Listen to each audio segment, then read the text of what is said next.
આપણી સંકલ્પ ન્યૂઝ ચેનલને સબસ્ક્રાઇબ અને લાઇક કરો, બેલ આઇકન દબાવો જેથી આવનાર ન્યૂઝ અપડેટ્સની નોટિફિકેશન આપના મોબાઈલ પર સૌથી પહેલા પહોંચે. Like, subscribe and share the video. નમસ્કાર દર્શક મિત્રો, હું છું પૂજા ટંડેલ. સંકલ્પ ન્યૂઝમાં આપનું સ્વાગત છે. સમાચારની શરૂઆત કરતા પહેલા એક નજર આજના મુખ્ય સમાચારો પર. એમપીમાં ડોક્ટર બાબા સાહેબ આંબેડકરના અપમાન સામે વલસાડ આદિવાસી સંઘે કલેક્ટરને આવેદનપત્ર આપ્યું. ભારત બંધારણનું અપમાન કરતા તત્વો સામે કાયદેસરના પગલાં લેવા માંગ કરી આક્રોશ ઠાલવ્યો. ડોક્ટર બાબા સાહેબ આંબેડકરના અપમાન સામે વલસાડ આદિવાસી સંઘ મેદાને ઉતર્યા છે. મધ્યપ્રદેશમાં બાબા સાહેબનો ફોટો સળગાવવાના વિરોધમાં વલસાડમાં આક્રોશ ફેલાયો છે. વલસાડ આદિવાસી સંઘ દ્વારા કલેક્ટરને આવેદનપત્ર પાઠવવામાં આવ્યું હતું. ભારતના બંધારણનું અપમાન કરનારા તત્વો સામે કાયદેસરના પગલાં લેવાને દેશદ્રોહનો ગુનો નોંધવા વલસાડ કલેક્ટરને રજૂઆત કરવામાં આવી હતી. વલસાડ આદિવાસી સંઘ દ્વારા અપમાનને સખત શબ્દોમાં વખોડી આક્રોશ ઠાલવ્યો હતો. કોઈ પણ જાતની કંઈ તકલીફ પડી હોય બંધારણના કારણે ભારત દેશ એટલો વ્યવસ્થિત ચાલી રહેલો છે તેની તસવીર સળગાવવામાં આવે, બંધારણ ન માનનારાઓને પહેલાં તો અમે એમ કહીએ છીએ કે તમે તો દેશદ્રોહી છો જ, તો ભારત દેશ છોડી દેવો, રહેવાની તમારી જરૂર શું છે? અહીંયા તમને અમારું બંધારણ નથી પસંદ, બાબા સાહેબ બંધારણ નથી પસંદ, ભારત દેશનું બંધારણ નથી પસંદ તમને, તો તમે દેશ છોડી ચલા જાઓ બાંગ્લાદેશ. અમે ક્યાં ના કહેતા છે તમને? ત્યાં જઈને તમે કરી જાઓ, ખબર પડશે કે કેવી રીતે ચાલે છે. બાંગ્લાદેશમાં આટલું મોટું તોફાન થયું કે બંધારણના લીધે, બંધારણની કોઈ પહેલું નથી, એટલા માટે બાબા સાહેબ આંબેડકરે આટલું સરસ બંધારણની જે રચના કરી છે જેના કારણે કોઈ પણ સરકાર હોય વ્યવસ્થિત રીતે ભારતનું તમામ તંત્ર ચલાવી શકે છે, ફક્ત અને ફક્ત બાબા સાહેબ આંબેડકરના આ બંધારણના કારણે. હમણાં જ બંધારણમાં અને કાયદામાં આ લોકો ચેન્જીસ લાવ્યા, પણ શું છે એમાં કાયદામાં હું જાણું છું, વકીલાત કરું છું. કોઈ પણ પ્રશ્ન આવે એટલે પાછા જૂના બંધારણ પર જતા રહે છે, જૂના કાયદાઓ પર જતા રહે છે. એટલે કેટલા વર્ષોની મહેનત, 32 ડિગ્રીઓ મેળવી ત્યારે અને તમામ એક લીટી વાંચી હશે, અપ્લાય કરી હશે, ત્યારે બંધારણની રચના થઈ અને અમલમાં મૂકવામાં આવ્યો. પારડી ચાર રસ્તા ખાતે બ્રહ્મદેવ બાપા મંદિરના 17મો પાટોત્સવની ધામધૂમથી ઉજવણી કરાઈ. પારડી ચાર રસ્તા ખાતે બ્રહ્મદેવ બાપાના મંદિરના 17મો પાટોત્સવની ધામધૂમથી ઉજવણી કરવામાં આવી હતી. પારડી ચાર રસ્તા ભંડારી સ્ટ્રીટ નવયુવક મિત્ર મંડળ દ્વારા આજરોજ સવારથી પાટોત્સવની ઉજવણીની તૈયારીઓ કરી હતી, જેમાં સવારે ભૂદેવના મંત્રોચ્ચાર સાથે શ્રી યજ્ઞમાં જોડાઓ બેઠા હતા, તેમજ બપોરે મહાપ્રસાદનું આયોજન કરતા આસપાસના ભક્તોએ લાભ લીધો હતો તથા મુખ્ય કલાકાર અમૃતરામ બાપુ નવસારી વાલા ઉપસ્થિત રહ્યા હતા અને દાયરાનું આયોજન અજીત ભંડારી તથા યોગેશ સોલંકી દ્વારા કરવામાં આવ્યું હતું. આમ શ્રી બ્રહ્મદેવ બાપા મંદિરના 17મો પાટોત્સવની ધામધૂમથી ઉજવણી કરવામાં આવી હતી.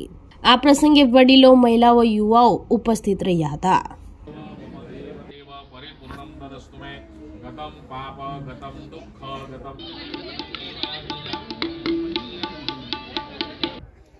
બ્રહ્મદેવ બાપુ કી જય.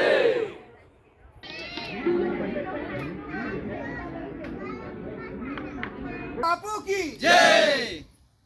બ્રહ્મદેવ બાપુ કી જય.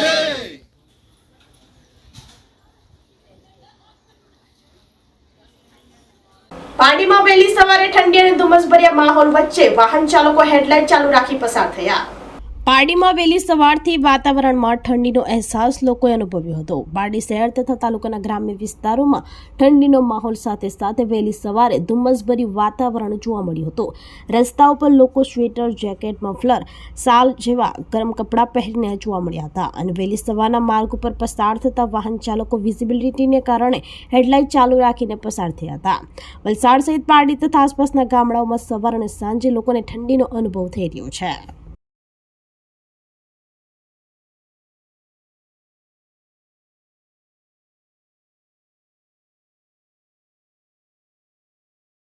સેલવાસ ખાતે ભાજપ દ્વારા જાહેર સભાને ચૂંટાયેલા પ્રતિનિધિઓનો સન્માન સમારોહ યોજાયો. સેલવાસ ખાતે ભાજપ દ્વારા જાહેર સભા અને સન્માન સમારોહનું આયોજન કર્યું હતું. સેલવાસના તલભવનની સામે આયોજિત કાર્યક્રમમાં મોટી સંખ્યામાં ભાજપના કાર્યકરો અને સ્થાનિક નાગરિકો ઉપસ્થિત રહ્યા હતા.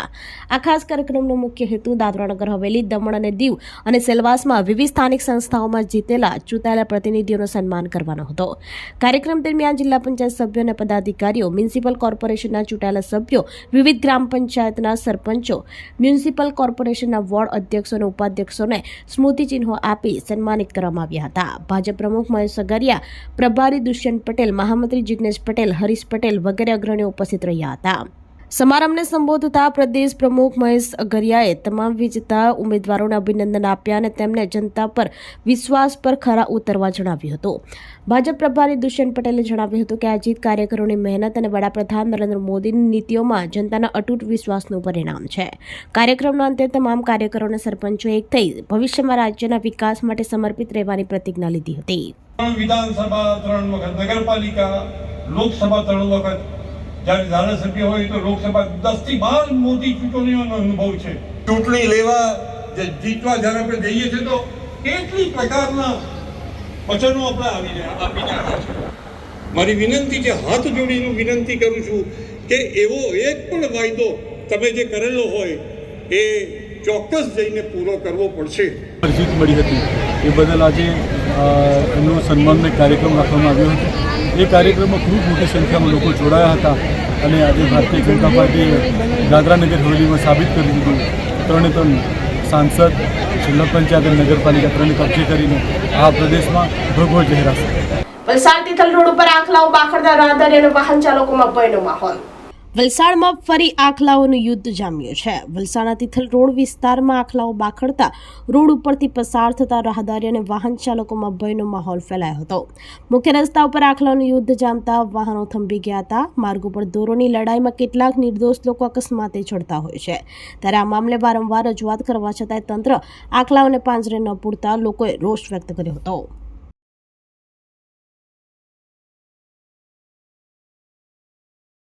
તો આ આજના સમાચારો. નવા સમાચારો સાથે કાલે ફરી મળીશું. નમસ્કાર. આપણી સંકલ્પ ન્યૂઝ ચેનલને સબસ્ક્રાઇબ અને લાઇક કરો. બેલ આઇકન દબાવો જેથી આવનાર ન્યૂઝ અપડેટ્સની નોટિફિકેશન આપના મોબાઈલ પર સૌથી પહેલા પહોંચે. Like, subscribe and share the video.